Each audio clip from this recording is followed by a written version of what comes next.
A continuación, Noticiero Telesucesos. Clasificación A. Apto para todo público. Un noticiero pensado para usted porque se lo merece. Nos acercamos a la realidad desde diferentes perspectivas. Noticiero Telesucesos. Primera parte del Noticiero Telesucesos con las noticias más importantes del día.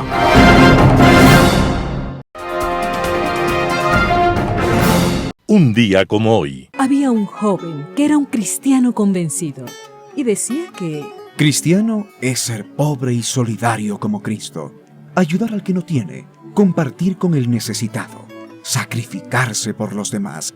Eso es ser cristiano. Y además de sus profundas convicciones éticas, era un amante de su patria y desde siempre quiso luchar por su libertad. Escribió un poema llamado Patria Libre y por eso fue condenado a 6 años de prisión. En ese momento tenía apenas 16 años. Ese joven se llamaba José Martí, apóstol de la independencia cubana y latinoamericana. Años más tarde, tras una brillante vida como poeta y pensador, Martí enfrentó a las tropas españolas que colonizaban su patria. Martí tomó las armas, fue al combate y su figura legendaria ganó respeto inclusive entre sus enemigos. José Martí vestía pantalón y chaqueta azul, sombrero negro y alpargatas, a pesar de su grado de general en el ejército revolucionario, y quiso el destino que en una ardua batalla en Boca de dos Ríos, las bajas de su ejército fueran considerables. Entonces Martí se lanzó al frente contra el enemigo y fue mortalmente herido. Su cuerpo quedó en poder de los españoles, quienes en reconocimiento a su valor humano le rindieron todos los honores como a héroe revolucionario de la guerra. Tal era la estatura libertaria de José Martí, el hombre que dijo lo siguiente: ser bueno es el único medio de ser dichoso, y ser culto es la única forma de ser libre. Ese era José Martí, y estaba muriendo un día como hoy, 19 de mayo de 1895. Y su ejemplo y su voz de apóstol. Las principales noticias del día. Titulares. Presidente Noboa envía su primer proyecto de ley a la nueva Asamblea. Proyecto minero Loma Larga ya cuenta con consulta previa y proyecto para iniciar la construcción de la mina a finales de 2025. Ecuador da un nuevo paso en su búsqueda para que Estados Unidos retire el arancel del 10% a sus exportaciones. Los editoriales serán de Martín Pallares. Glass, la Fiscalía juega con fuego. Santiago Basabe, lo más terrible se aprende enseguida y lo hermoso nos cuesta la vida. Noticias del día. Presidente Noboa envía su primer proyecto de ley a la nueva Asamblea. El nuevo proyecto de ley con carácter económico urgente, presentado este 17 de mayo del 2025 por el gobierno de Daniel Noboa, pretende desarticular la economía criminal vinculada al conflicto armado interno. Se trata del primer proyecto de ley económico urgente que presenta Daniel Noboa luego de su reelección el pasado 13 de abril del 2025. La Asamblea tiene 30 días para tratar el proyecto. Entre las justificaciones para el envío del proyecto, el gobierno menciona que busca debilitar sustancialmente la economía paralela del crimen organizado y generar condiciones propicias para la inversión, el empleo y la recuperación económica en las zonas que han sido escenario de operaciones violentas. La propuesta del Ejecutivo establece principalmente un marco jurídico para el reconocimiento del conflicto armado interno, así como cambios al Código Penal y a la Ley de las Fuerzas Armadas. También plantea 2 medidas económicas que implicarían menos ingresos al presupuesto del Estado y más gasto público en seguridad. La primera establece que los contribuyentes que realicen donaciones a favor de la policía y las Fuerzas Armadas en equipamiento y suministros de seguridad obtendrán una rebaja del impuesto a la renta. La segunda medida plantea que, como parte de la reconstrucción del tejido social por los efectos de las economías criminales en conflicto armado interno, el presidente podrá de forma anual y discrecional otorgar un incentivo económico a la ciudadanía. Por su parte, el presidente de la Asamblea Nacional, Niels Holsen, ofreció tramitar con responsabilidad y urgencia este proyecto de ley.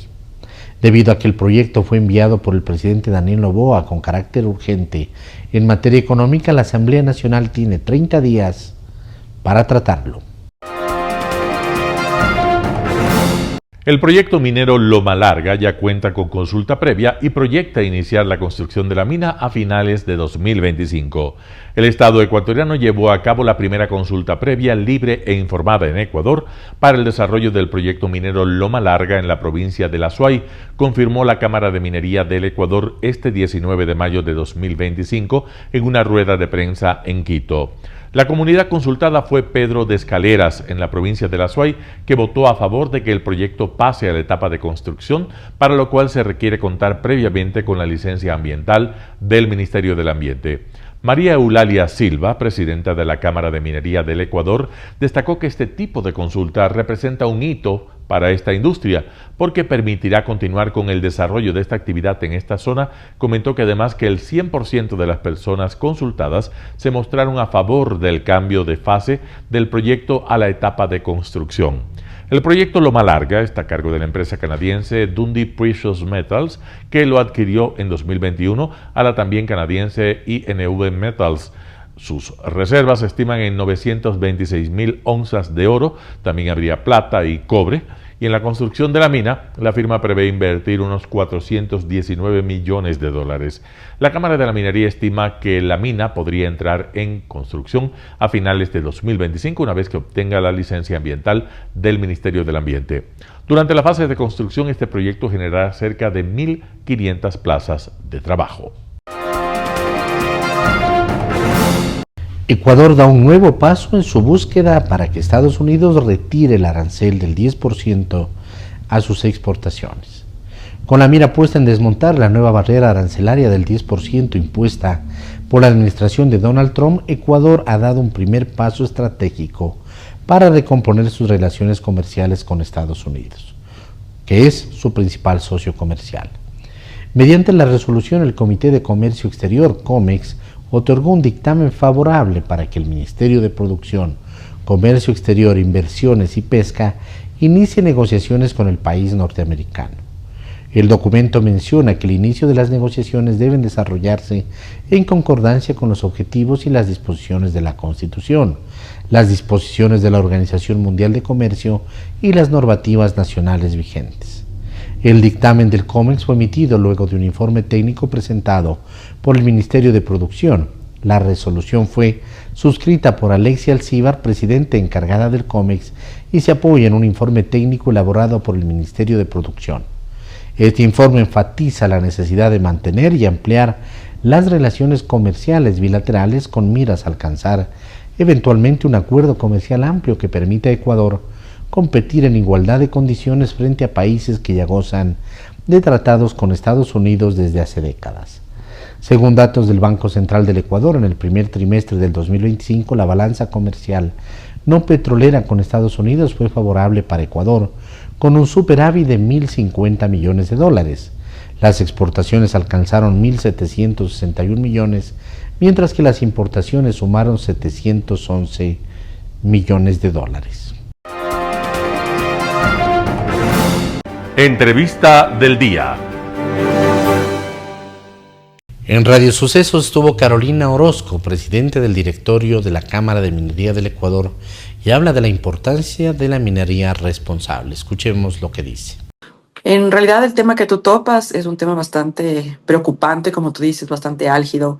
Mi solidaridad con las familias de los 11 soldados caídos, así como Fuerzas Armadas y con el Gobierno Nacional del Ecuador. No es una situación fácil por la que el país está atravesando, pero yo creo que lo sucedido y lo que está sucediendo debe movernos y también conmovernos a todos y cada uno de los ecuatorianos. Hoy por hoy, Verónica, ya no se trata de si nos gusta o no la minería, no estamos hablando de si queremos o no más concesiones. Hoy estamos hablando de si queremos o no que las bandas criminales sigan utilizando la extracción de oro principalmente como su fuente principal de financiamiento. Como tú bien decías en la introducción, ya estamos hablando hoy en el Ecuador de la narcominería. Cuando hace más de 2 años tú hablabas de minería ilegal, que dicho sea de paso está mal llamada, no es minería ilegal. Nuestro Código Integral Penal Verónica, habla de un delito y el delito es la extracción ilegal de oro. Entonces, estas personas que están haciendo todas estas actividades sin un permiso, sin estándares, es decir, realmente de la mala forma, no son mineros, son delincuentes y tienen que ser procesados como tal. Mineros somos los que estamos ejerciendo una actividad legal, una actividad legítima, cumpliendo con los permisos, cumpliendo con estándares nacionales e internacionales, dignificando el trabajo, dinamizando la economía local de las comunidades. Son dos cosas que cuando tú te pones a comparar son totalmente opuestos. Mientras la mal llamada minería ilegal, la extracción ilegal, lo único que hace es empobrecer a la gente, llenar de miedo, extorsionar, secuestros, muchos otros delitos coyunturales como el lavado de dinero, el tráfico de personas, el tráfico de armas y per se el robo de los recursos minerales que es de todos los ecuatorianos, pues la minería responsable somos los que generamos el desarrollo, son dos cosas distintas. Por supuesto, y no hablar del impacto ambiental que implica esta extracción ilegal de minerales, ¿no? Esto es bastante preocupante, Carolina, y parece que se ha ido del control de las autoridades ecuatorianas, porque ¿cómo es posible que ya esté captadas 20 de las 24 provincias de nuestro país y 14 de manera crítica? ¿Qué significa esto? ¿Qué podemos pensar de lo que está pasando? Yo te voy a dar un ejemplo. Verás, cuando una minera responsable, una empresa legal, está en territorio, tiene una cara ante el gobierno, ¿verdad? O sea, el gobierno sabe quién es, dónde están las oficinas, qué están haciendo, reporta cada 6 meses. Y si algo hacemos mal, que ojalá no pase, pero puede llegar a pasar, si algo hacemos mal, el gobierno tiene pólizas y garantías que ejecutar para poder hacer remediación ambiental, sabe dónde buscarnos, sabe dónde suspendernos, dónde multarnos. En cambio, en la extracción ilegal, los pasivos ambientales son gigantes. Es una devastación ambiental, Verónica, que cuando vemos las fotos de los sobrevuelos es una cosa desgarradora. Y además que están en lugares ambientalmente hablando muy vulnerables, o sea, en Zonas áreas protegidas protegidas. incluso, ¿no? Exactamente, por ejemplo, el Parque Nacional El Cajas, el Podocarpus al sur del país. Y esos pasivos ambientales no tienen un dueño, no tienen un rostro y se quedarán ahí. ¿Quién tiene que asumir el costo de esos? Lamentablemente el Estado, así lo dice la legislación ambiental nacional. Por subsidiariedad, el Estado tiene que entrar a pagar la remediación de esto hasta encontrar al culpable, que en estos casos muy difícilmente se encuentra.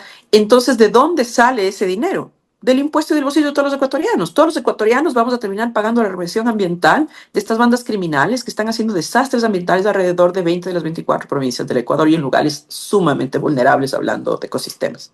Ahora, hay un dato alarmante que lo mencionaba Maurilalia Silva, que también es de la Cámara de Minería, y mencionaba que el 77% del oro extraído en nuestro país proviene de actividades ilícitas. ¿Cómo es eso posible, Carolina? Mira, hoy hablamos de datos alrededor de 1.300 millones de dólares que se exportan de la minería ilegal o de la extracción ilegal. Sí, nosotros estamos en unas exportaciones aproximadas entre oro y cobre, ¿no? Entre oro y cobre de 3.000 millones de dólares. Entonces, sí, son datos lamentablemente que bordean la realidad. En el Ecuador no tenemos una trazabilidad exacta. Eso también es importante que conozcamos. Lamentablemente no tenemos una trazabilidad exacta y eso es parte del problema. José Chalco, abogado especialista en Derecho Constitucional, estuvo en Radio Sucesos. Dio su criterio jurídico sobre reformas parciales a la Constitución. Vamos con la nota. El derecho tiene que ir de la mano de las circunstancias. El derecho no puede ser un derecho estático. Y eso implica, este principio sustancial implica que el derecho tiene que dar respuesta a las nuevas dificultades, a las nuevas problemáticas y preocupaciones que puede existir en un Estado.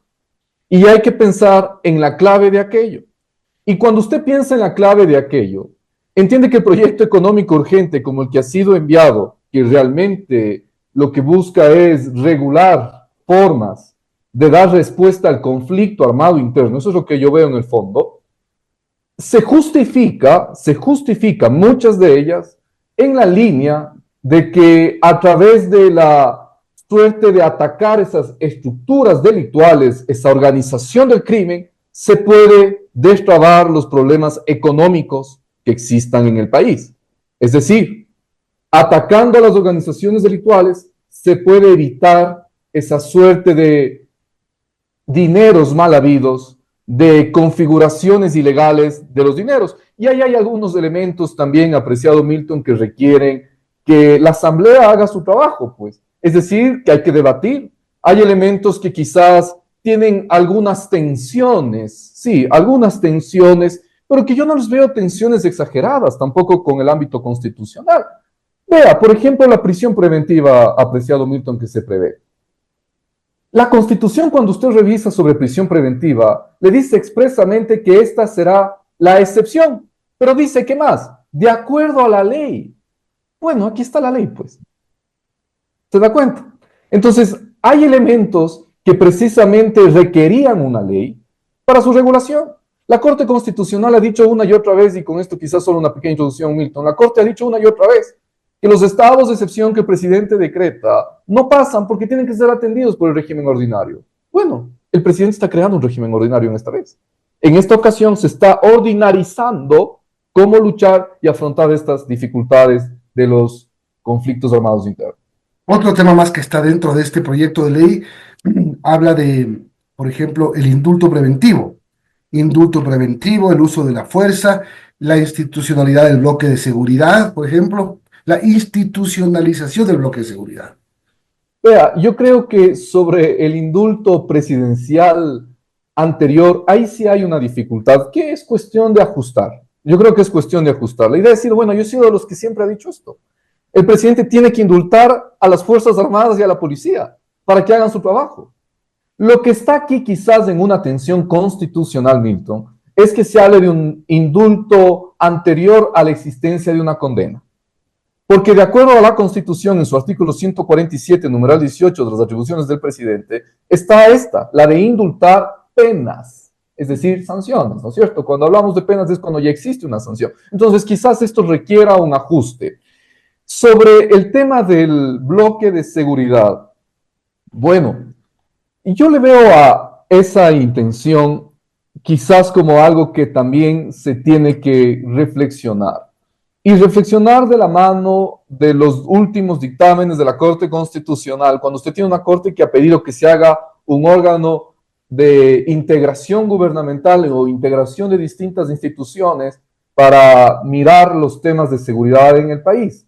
Yo creo que en consecuencia hay que ajustar con ello esta intención que se establece en el proyecto económico urgente, con una claridad. Los proyectos económicos urgentes son eso, son proyectos.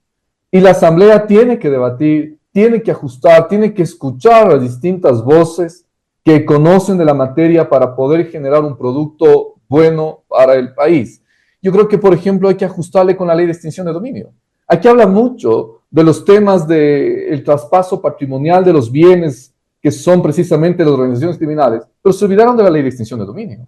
Porque la ley de extinción de dominio ya regula aquello. Entonces yo creo que hay que mirar esas posibilidades para poder precisamente modular un proyecto. El contexto está bien, por ejemplo, a tipificar como delito penal a quien pertenezca a un GDO y también calificarlos de combatientes y no de delincuentes.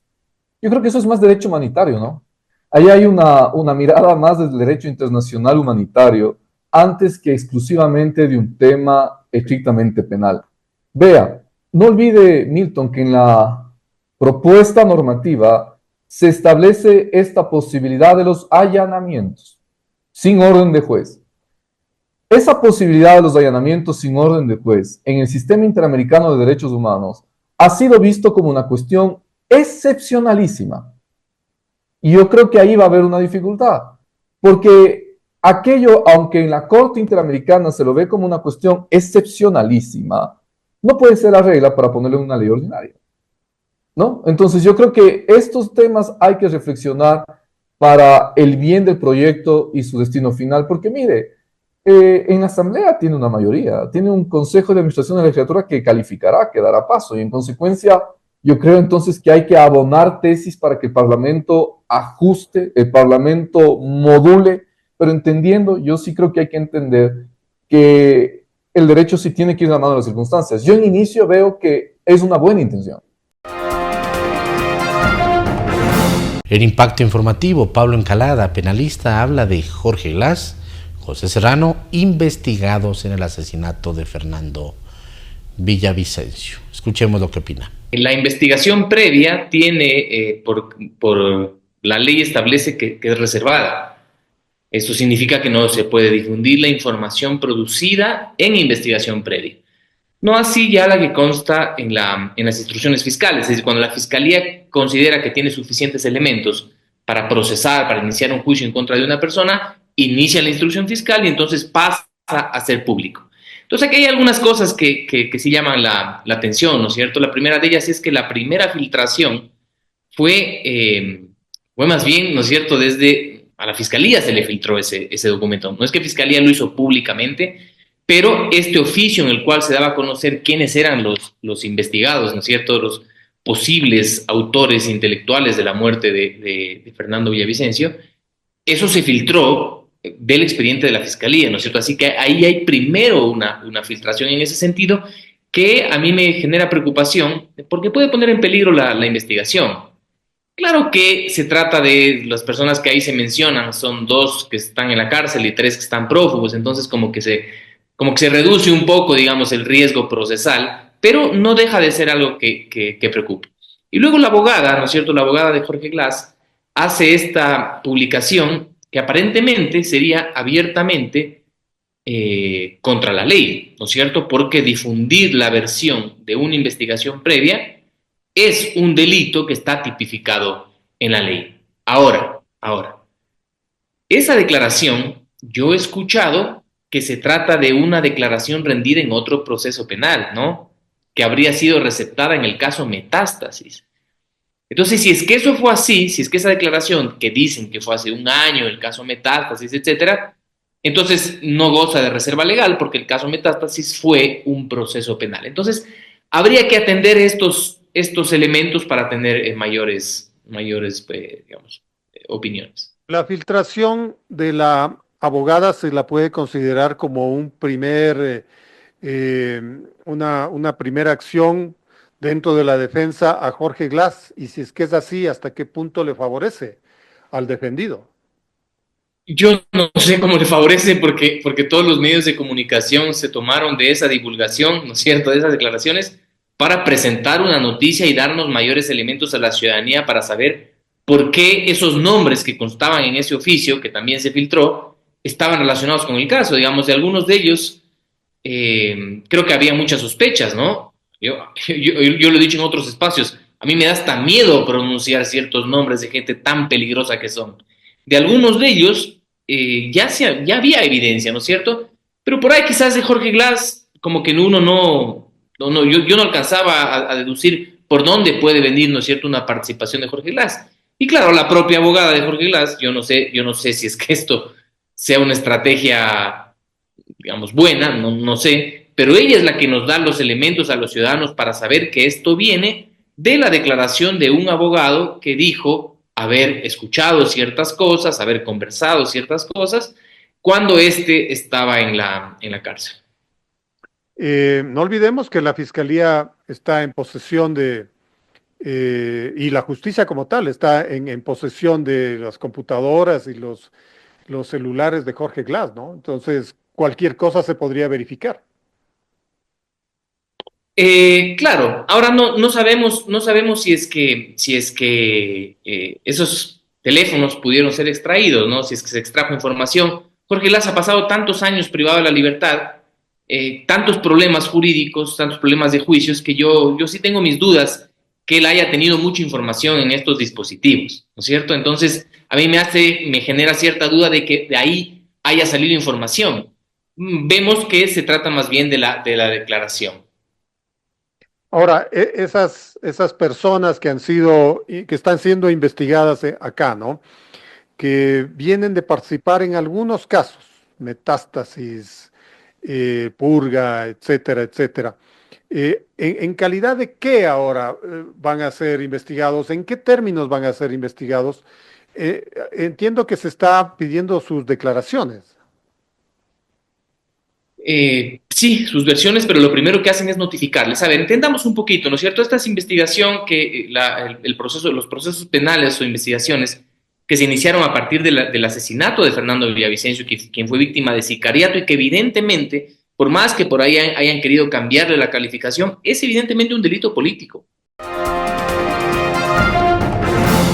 Queremos saludar al ingeniero Fabricio Corrales. Él tiene una amplia experiencia dentro de lo que es el sector automotriz, sobre todo en el tema de concesionarios automotrices, más de 30 años trabajando en eso. Ahora está en los últimos 3 años, me comentaba, dedicado a la cátedra universitaria. Dice estrenándome, son 3 años, pero claro, en relación a los 30 años del mundo automotriz dentro de los concesionarios, sobre todo le da un perfil catalogado como para poder hablar de la transformación automotriz, no solo del Ecuador, sino del mundo, tal vez en general. Pero en el caso de Ecuador vamos a hablar del impacto de la industria china en el mercado ecuatoriano, precisamente de nuestro país. Ingeniero, ¿cómo está? Bienvenido. Buenos días a todos los televidentes, buenos días. Sí, claro, estamos justo para hablar del tema del impacto de los vehículos chinos, que realmente ha entrado en el mundo bastante fuerte. No se esperaba que pase esto. Ha habido marcas tradicionales toda la vida, hemos tenido las marcas que han estado consolidadas en el mundo, las marcas que se han venido vendiendo. Luego comenzó el impacto de los coreanos.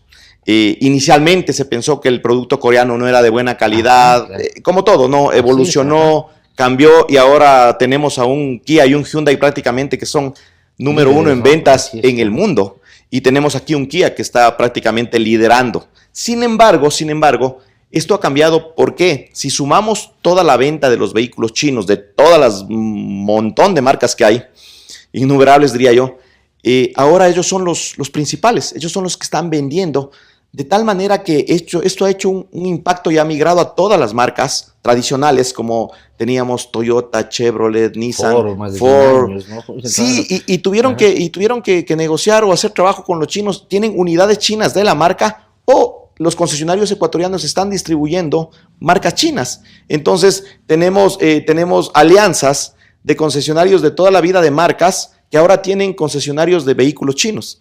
Entonces, claro, el mercado se está inundando de estos vehículos que son nuevos.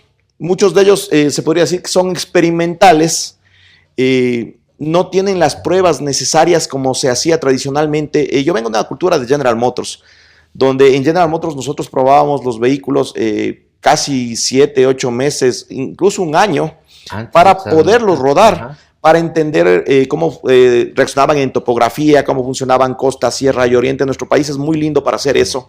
Entonces, inclusive aquí en este país se probaban vehículos que nunca se vendieron aquí, sino que se iban a vender en otras regiones. Pero esa era la responsabilidad que tenía la marca, como para poder entregar un producto de primera calidad. Por eso, en ese tiempo, General Motors fue líder del segmento en ventas, y poco a poco la entrada de otros productos fue generando este cambio. Digamos un cambio, porque no podemos catalogarlo de bueno ni malo, porque tenemos unidades que son buenas, unidades que son terriblemente malas. Pero lo que a mí me llama mucho la atención es que hay muchas marcas que vienen acá al país que traen vehículos que hacen que los usuarios los prueben. Traen 7, 8, 10 unidades, las ponen al mercado, las venden y hacen que el cliente, que el usuario pruebe, y si no da resultado la retiran. Y desaparecen de repente, ya no se ven. Y no sabemos ni quién es ahora el concesionario, porque si no, nosotros ya no tenemos la representación. Exacto, y es terrible porque termina siendo una chatarra. Claro, a diferencia de que antes las marcas probaban los vehículos, por supuesto, ahora los prueba el cliente. Si los venden, exacto. Y veamos qué es lo que pasa. A mí realmente me parece terrible, me parece súper fuerte, con una economía tan debilitada como la nuestra, que, no sé, las autoridades, el gobierno, hay que hablar de este tema. ¿Por qué permitimos que el producto venga de esa calidad y se pueda vender? Porque no tenemos una legislación, tenemos una básica donde te dice que tienes que tener frenos ABS, control de estabilidad, airbags, pero no nos ponemos a ver mucho más. La gente los compra por el precio. Sí. ¿Ese es el factor primordial? No, o sea, De yo lo pronto que el me he dado diseño, cuenta el de diseño, esto pucha, cómo es está eso. adentro, ajá. Es eso, es verle que tienen 50 cámaras, que tienen Claro. las llantas bonitas, que tienen tecnología muchas que son luces, esa, que ajá. tienen, o sea, todos estos ananayes que tienen estos vehículos terminan llamando mucho la atención del usuario. Entonces, mucha de la gente confía, pues, y de repente se da cuenta que lo que le vendieron no era lo que ellos realmente les ofrecieron, ni lo que ellos estaban necesitando. Usted dijo, son muchos de estos vehículos o muchas de estas marcas, pero ahí podemos hablar de pocas que sí están saliendo buenas. Por supuesto. No, es que lo que pasa es que no podemos poner a todos en una canasta. Claro, Pues. no estamos O sea, generalizando, eso hay que aclararlo. tenemos marcas realmente globales, marcas chinas. China está mejorando y va a mejorar porque lo tiene que hacer, porque China está encaminada a entrar a países de primer mundo. O sea, el objetivo de ellos es eso. Entonces, obvio, cuando ellos tengan, cuando ellos tengan un producto de primer mundo, los autos van a costar lo que cuestan todos los demás vehículos. Entonces, BYD, líder a nivel mundial en vehículos eléctricos. Te puedo decir Chang'an, te puedo hablar de Great Wall, te puedo hablar de Chery, que son marcas globales, que son marcas que tú encuentras en todo el mundo, que tú vas y pides una parte del vehículo y lo puedes pedir por modelo y puedes decir, deme el embrague de tal modelo de Chery, deme el embrague de tal modelo. Y se consigue. Y consigues. Es lógico, no es que todo, a nivel mundial siempre fue así. No es que las marcas construyen los repuestos, de hecho los repuestos pueden ser construidos por otras empresas y muchas de esas empresas principales y grandes están en China. Eso es real.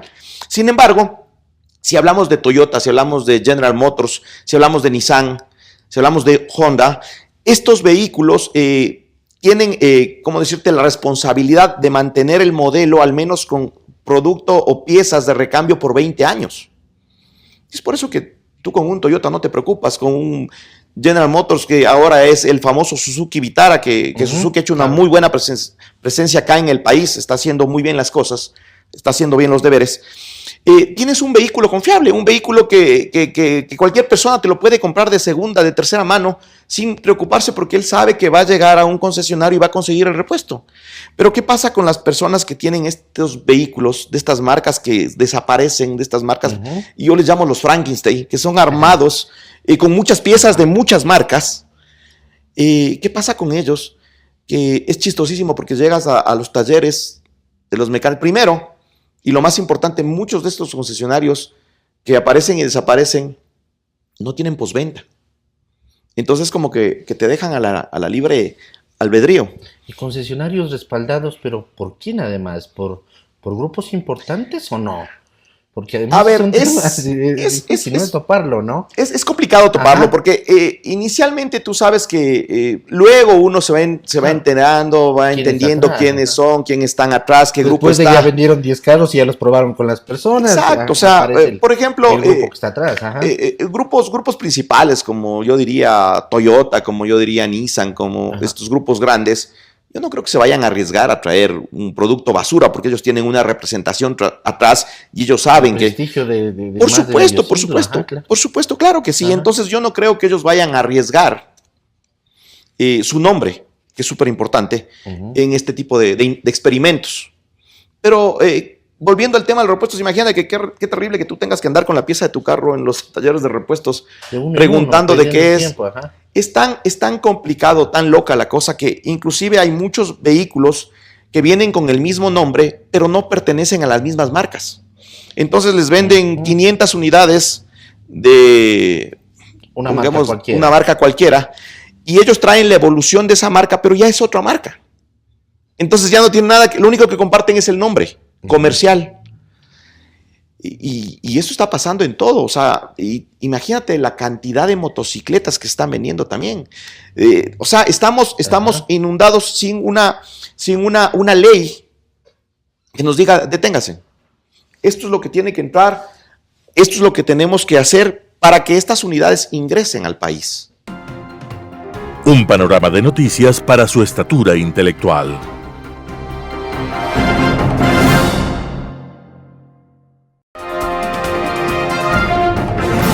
Editorial. Glass, la Fiscalía juega con fuego. Artículo de Martín Payares publicado en Diario El Expreso. Si el único motivo para investigar la posible intervención de Jorge Glas en el complot para el asesinato de Fernando Villavicencio es el testimonio del cooperante Lenin Vimos, entonces la Fiscalía está en serios problemas. Se trata de la versión de un delincuente que, sin otras evidencias que la corroboren, resulta débil y riesgosa como para usarla como única prueba para que se lo investigue en ese caso. Según Vimos, otro delincuente de apellido Chonillo le contó que Glas había dado la orden. Es decir, es la versión de un delincuente contumaz sobre la versión de otro delincuente contumaz, algo demasiado débil como para que se pueda involucrar al corrupto de Glas en el tema.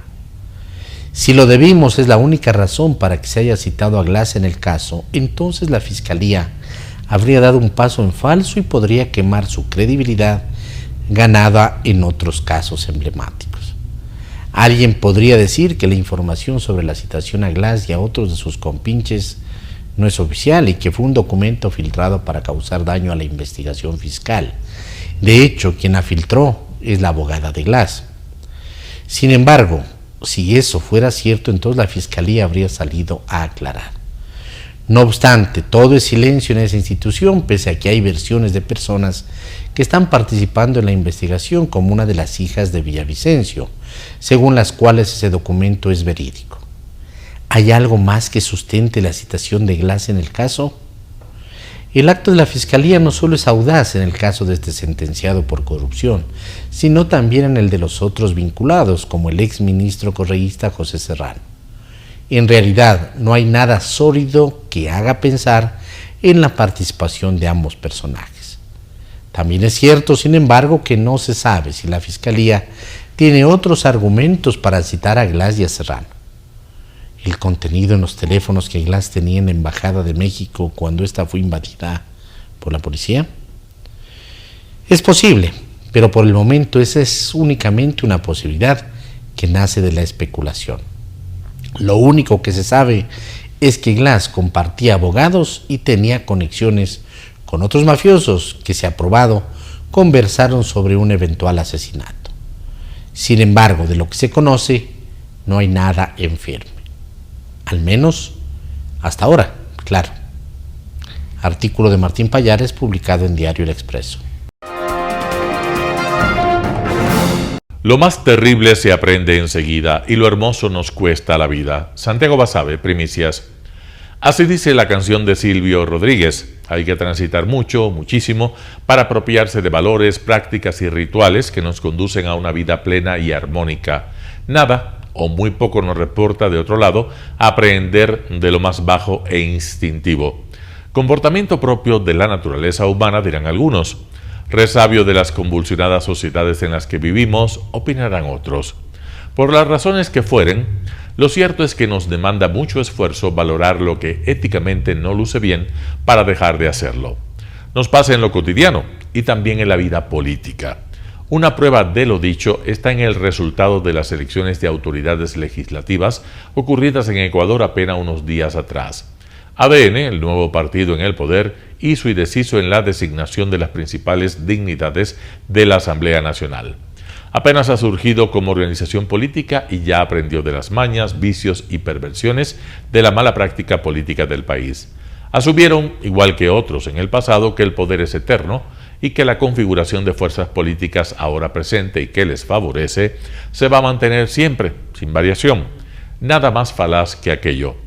Basta ver la historia reciente del país para hallar un sinnúmero de casos en los que quienes en algún momento estuvieron henchidos de poder y excesos, al poco tiempo terminaron en el olvido, envueltos en la ignominia pública o simplemente hacinados en el cadalso en el que reposan las almas miserables y viles.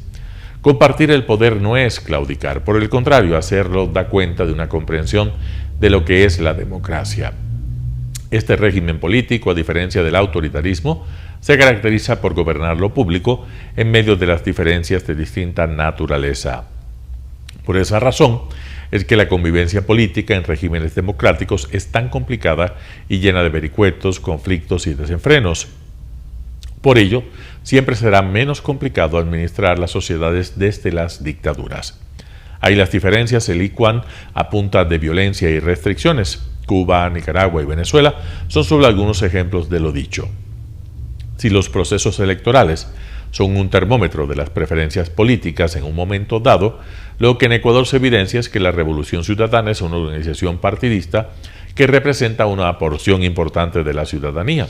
Como consecuencia de ello, la Revolución Ciudadana debería tener un espacio de influencia dentro de la Asamblea Nacional. No lo tiene, y eso no habla bien de la comprensión que tiene ADN sobre la democracia. No es una defensa de la Revolución Ciudadana, es una defensa de los principios democráticos. No es una defensa de los hechos provocados en el país por la Revolución Ciudadana, es una declaración cívica en función de lo que normativamente es deseable para que el régimen democrático pueda tener un mayor espacio en nuestro país. Si 7 espacios existen en el Consejo de Administración Legislativa, al menos 2 de ellos debían corresponder a la Revolución Ciudadana. Sin embargo, tomando para sí la equivocada lógica de asumir que la fotografía política del momento se perennizará en el tiempo, ADN optó por seguir la tradición de acapararlo todo. Craso error. No aprendieron nada de la forma autoritaria de manejar el poder de la Revolución Ciudadana. No aprendieron nada de la máxima política que dice que hay que evitar que los adversarios políticos se conviertan en enemigos. No aprendieron nada de la fina política en la que se puede hacer cambios sin que ello implique exclusión abierta de las opciones políticas adversas. Es cierto que con la Revolución Ciudadana es poco o nada lo que ADN puede acordar. Es cierto también que la Revolución Ciudadana tuvo comportamientos iguales o aún peores en las legislaturas previas, pero precisamente por ello, por todo ello, el país demandaba un manejo más inteligente del momento o al momento de distribuir el poder político al interior de la Asamblea Nacional. Aunque parezca contradictorio, la posibilidad de que la mayoría oficialista, ahora en un dudoso proceso de consolidación, tenga futuro una mayor cohesión dependía de que la Revolución Ciudadana no sea relegada de la forma en que lo ha sido. Desafortunadamente, las prácticas de exclusión y persecución históricamente vistas en el país, pero esencialmente encarnadas por la Revolución Ciudadana en las últimas décadas, pronto han sido reproducidas por ADN. Ojalá por el bien del país el gobierno rectifique. Lo más terrible se aprende enseguida y lo más hermoso nos cuesta la vida, dice la canción. Santiago Basabe, Primicias. Noticias internacionales. Una clínica móvil lleva asistencia vital a las comunidades liberadas de Ucrania. Vivir cerca de la línea del frente significa algo más que sobrevivir a la amenaza constante de un ataque. También es una batalla diaria para cubrir necesidades básicas como la atención médica. En una Ucrania devastada por la guerra, una organización llamada Dignitas Ucrania interviene allí donde ya no existen clínicas. Ahora es aquí donde acuden a recibir atención los residentes de la comunidad de Bizhvikne, antaño una zona de la región de Kharkov ocupada por los rusos. La organización ofrece apoyo médico y psicológico a quienes a menudo, ancianos o discapacitados, se han quedado allí por decisión propia o ajena. Ana, su cofundadora, afirma que una de las partes más importantes de sus visitas es mostrar a los lugareños que no han sido olvidados. Щось важливе, що про них хтось турбується. Це, як знаєте, як підтримка. Тобто, це буде добре. Це дуже важливо кожному чути, що ти впораєшся. Ми тебе просто підтримуємо. Con acceso limitado al transporte y a los recursos económicos, Yevenia depende de la clínica móvil para visitar su casa y ayudar a cuidar a su hijo gravemente discapacitado. Yevenia regresó tras ser evacuada con su hijo de la invasión rusa de esta zona, pero si se produjera otra ocupación, esta anciana de 77 años, madre de 13 hijos, dijo que no se iría, ya que eso afecta demasiado a su hijo.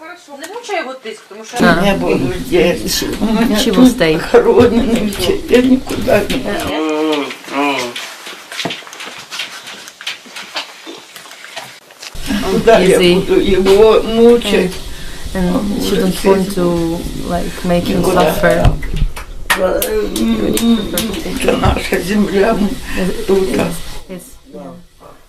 A pesar de los peligros que incluyen ataques de drones, carreteras minadas y condiciones meteorológicas extremas, el equipo trabaja 7 días a la semana, cubriendo 27 comunidades en las regiones de Kharkov y Donetsk. Tatiana es una de las médicas voluntarias y afirma que trabajará sean cuales sean las condiciones. Звик допомагати людям. Це твоя професія, це твоє призначення. Тобто це не великі слова, це так воно є. Це не звертаєш ти уваги на середовище, ти не звертаєш увагу на їх соціальний рівень. Ти повинен виконувати свою роботу якісно. Ти повинен це робити, ти робиш це. Los bombardeos diarios han destruido viviendas, hospitales e infraestructuras vitales, dejando a los residentes en una situación humanitaria crítica. Pero durante el tiempo que pasamos con los voluntarios quedó claro que la persistencia y la resiliencia eran su único camino a seguir.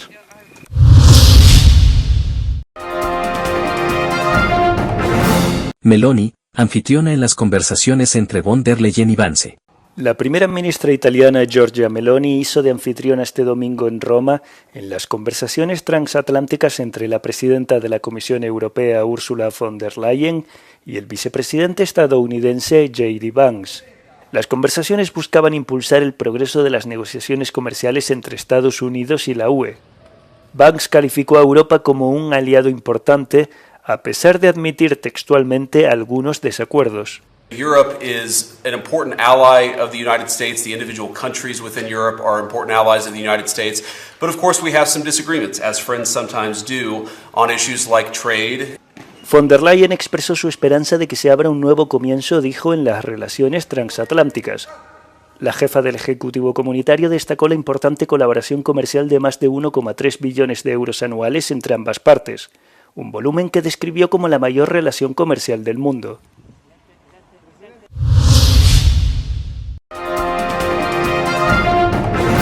Histórica marcha en La Haya. Más de 100.000 personas exigen fin de ofensiva israelí en Gaza.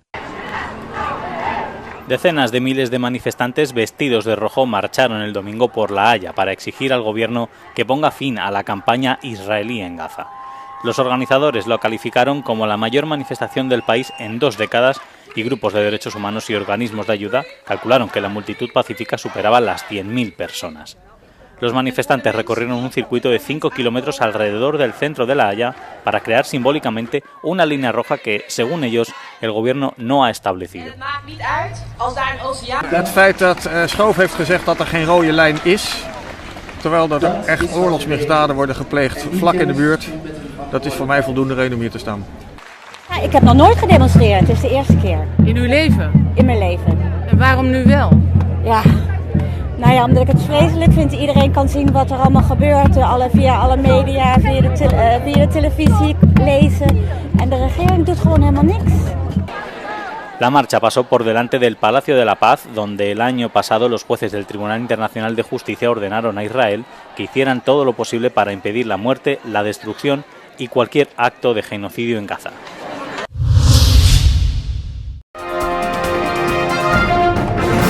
Israel cede ante la presión y autoriza una ayuda limitada a Gaza. Israel desbloquea parte de la ayuda humanitaria a Gaza y dejará entrar una cantidad básica de alimentos en la franja tras un bloqueo de casi 3 meses.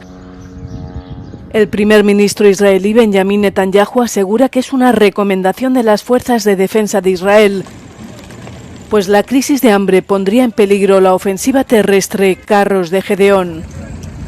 כמו שהבטחנו, אנחנו פתחנו במערכה עצימה נגד החמאס, מרכבות גדעון, כוחות צה"ל פשוט נכנסים בכוח לתוך הרצועה, במטרה כפולה, הכרעת החמאס ושחרור חטופינו. 2 מטרות שמשולבות זו בזו, ואנחנו נשיג את שניהם. La hambruna amenaza a 500.000 de palestinos en Gaza que viven al borde de la inanición y 1 millón de palestinos no tiene suficiente acceso a alimentos y agua en la franja, según expertos en seguridad alimentaria que exhortan a Israel a levantar el bloqueo y detener su campaña militar.